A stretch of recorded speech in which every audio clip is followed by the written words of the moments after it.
சாலையில் தூங்கிக் கொண்டிருந்த முதியவர்களுக்கு அதிர்ச்சியை ஏற்படுத்திய தமிழக வெற்றி கழக தோழர்கள். ஏழை எளிய மக்களுக்காக யோசிக்கும் ஒரே கழகம் தமிழக வெற்றி கழகம். தலைவர் விஜயின் அரசியல் வருகை தமிழ்நாட்டில் நல்ல ஒரு மாற்றத்தை கொண்டு வந்துள்ளது. தலைவர் தளபதியின் சொல்லுக்கிணங்க தமிழக வெற்றி கழக தோழர்கள் தங்களால் முடிந்த உதவிகளை மக்களுக்கு செய்து வருகின்றனர். குறிப்பாக ஏழை எளிய அடித்தட்டு மக்கள் மீதுதான் தங்கள் முழு கவனத்தையும் செலுத்தி வருகின்றனர் கழக தோழர்கள். அந்த வரிசையில் தற்போது தமிழக வெற்றி கழக தோழர்கள் செய்த ஒரு செயல் அனைவரையும் நெகிழ்ச்சியடைய வைத்துள்ளது. சாலை ஓரங்களில் வசிக்கும் முதியோர்களுக்கு தோழர்கள் செய்த உதவி பலரது மனதையும் கவர்ந்துள்ளது.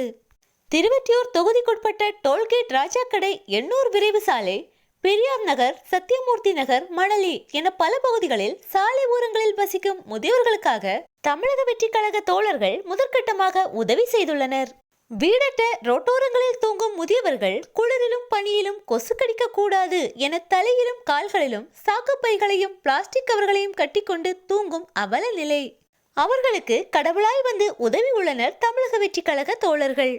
டிசம்பர் மாத குளிரில் சாலை ஓர முதியோர்கள் கஷ்டப்படக்கூடாது என கொசுவலைகளையும் போர்வைகளையும் அவர்களை தேடி தேடி சென்று கொடுத்து உதவி உள்ளனர் தமிழக வெற்றி கழக தோழர்கள்.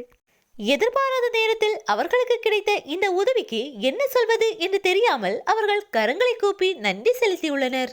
முதற்கட்டமாக தோழர்கள் 300 பெட்ஷீட்கள், கொசுவலைகள், தண்ணீர் பாட்டில்கள், பிஸ்கட் பாக்கெட்டுகளை வழங்கியுள்ளனர். தோழர்களின் இச்சேவை மென்மேலும் தொடரும்.